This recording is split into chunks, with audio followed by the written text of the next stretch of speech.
দ্বিতীয় বর্ষের পরীক্ষার্থীগণ, তোমাদের আসন্ন প্রাক নির্বাচনী পরীক্ষা। তোমরা যদি এই উদ্দীপকটাকে একটু ফলো করো বা অনুসরণ করো তাহলে উপকৃত হবে বলে আমার বিশ্বাস। এবং এই সমস্ত উদ্দীপক তোমরা কোনো গাইড বা অন্য কোনো বইতে খোঁজার চেষ্টা করে অযথা সময় নষ্ট হবে। অথচ যদি ভালো ছাত্রদের জন্য অবশ্য রেফারেন্স হিসাবে গাইড ঘাঁটতে পারো, কিন্তু এখান থেকে যেটুকু আমি দিয়েছি এটুকু লিখলেই সংক্ষিপ্ত আকারে, তাহলে তোমাদের অ্যান্সারটা পরিপূর্ণ হবে।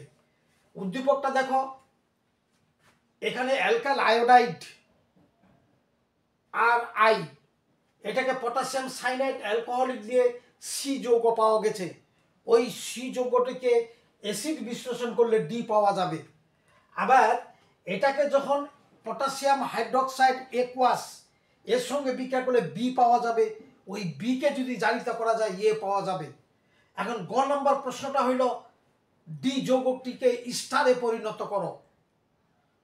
গ নম্বর প্রশ্ন হলো ডি যৌগটিকে স্টারে পরিণত করো।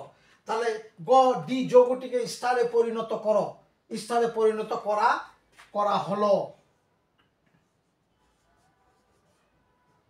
বা নিম্নে ডি যৌগটিকে স্টারে পরিণত করা হলো, এটা দিলেও হবে। বা ডি যৌগটি স্টারে পরিণত করার জন্য নিম্নের নিয়মটি কার্যকরী। তাহলে উদ্দীপক হতে আমরা পাইলাম এটা, ওখানে লেখা আছে 2 কার্বন বিশিষ্ট, আটটা হবে 2 কার্বন বিশিষ্ট।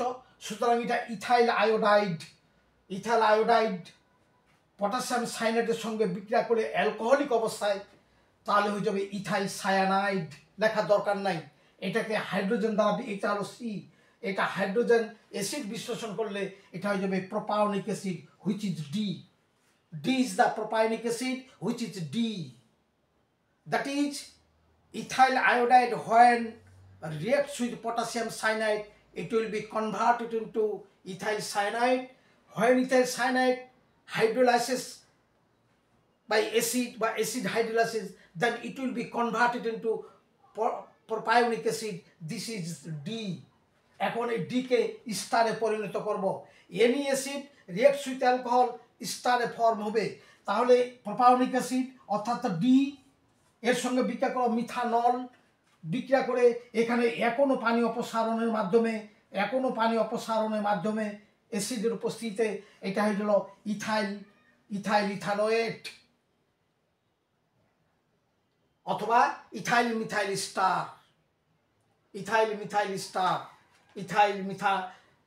ইথানোয়েট পাওয়া গেল। এটাই হলো স্টার। এই যৌগটা এ পর্যন্ত লিখলেই এই উত্তরটা এ পর্যন্ত 3 মার্ক কভার করে ফেলবে। এর ফাঁকে ফাঁকে তোমরা যদি আরো এক্সপার্ট হও, তোমরা লিখতে পারো উদ্দীপকের অমুক থেকে আমরা অমুক করলাম, লিখতে পারো। তার নিম্নরূপ বিক্রিয়াটি দেওয়া হলো, তা লিখতে পারো, অসুবিধা কিছু নেই। তবে মেইন জিনিস এইটুকু। এবার ঘ নম্বরটা আছে,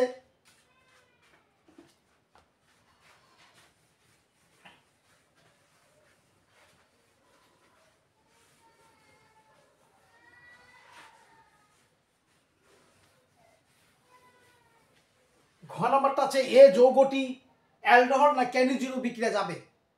এ যৌগটি অ্যালডোহল বিক্রিয়া না ক্যানোজেনো বিক্রিয়া অংশগ্রহণ করবে, প্রদর্শন করো বা ব্যাখ্যা করো। তাহলে এ যৌগটি উদ্ধার করি। ঘ নাম্বার, এ যৌগটি হবে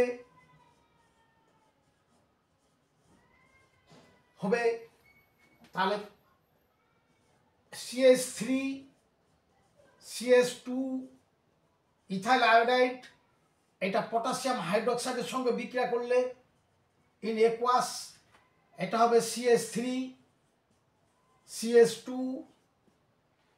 অ্যালকোহল ইথানল, এটা হবে বি, দ্যাট ইজ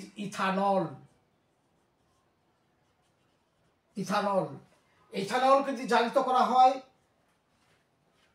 এখানে বিজারিত করা হয়, তাহলে এটা হয়ে যাবে, এটা এখানে বিজারণ হবে। বিজারণ করলে এটা হবে CH3 CHO ইথানেল, এটা হবে ইথানেল। এটা বিজারণ। জারণ না, এখানে বিজারণ তোমরা করবে, বিজারণ বিজারণ বিজারণ করলে হবে। তোমাদের কোশ্চেনে ভুল থাকতে পারে, ওটা বিজারণ। অর্থাৎ জারণ করলেও করা যাবে, কিন্তু জারণ করলে হয়ে যাবে এটা তোমার কি বলে ইথাইলিক অ্যাসিড, যাই হোক ইথানল। এই ইথানল এর মধ্যে, অর্থাৎ এর মধ্যে আলফা হাইড্রোজেন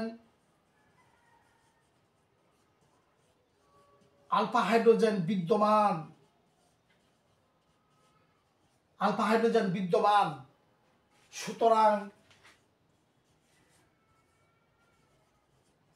সুতরাং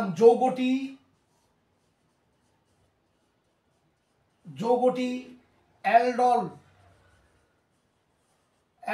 ঘনীভবন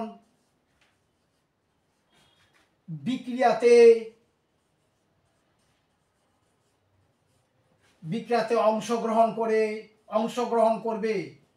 তোমরা লিখতে পারো অংশগ্রহণ করে অ্যালডল হবে, অংশগ্রহণ করে। তাহলে CH3 CH2 ethanol plus HCH2 CH2 CHO 2 অণু, অর্থাৎ এটাকে ভেঙে দেওয়া হলো। তখন এখানকার ও এখানকার H মিলে অ্যালকোহল, তাহলে হয়ে গেল CH3 CH2 OH CH2 CHO, এটা হলো অ্যালডল। উৎপন্ন করে, যেটা ক্যানিজিরো বিক্রিয়া, অ্যালডল উৎপন্ন করলো। অর্থাৎ এটা হতে পারে 1 2 2 হাইড্রক্সি 3 4 বিউটানেল, 2 হাইড্রক্সি বিউটানেল অথবা অ্যালডল। কারণ এখানে অ্যালডিহাইড এবং অ্যালকোহল দুটাই আছে, এই জন্য এটার নাম হলো অ্যালডল। তোমরা অ্যালডিহাইড চ্যাপ্টারে ঘনীভবন বিক্রিয়া, ক্যানিজিরো বিক্রিয়া প্রথমে আছে, ঘনীভবন বিক্রিয়া, অ্যালডল বিক্রিয়া, এই বিক্রিয়াটা দেখলে তোমরা বুঝতে পারবে। অর্থাৎ বই থেকে আরও তোমরা একটু ডেভেলপ করে নিতে পারো। তবে এইটুকু লিখলেই যথেষ্ট। তোমাদের সকলকেই ধন্যবাদ।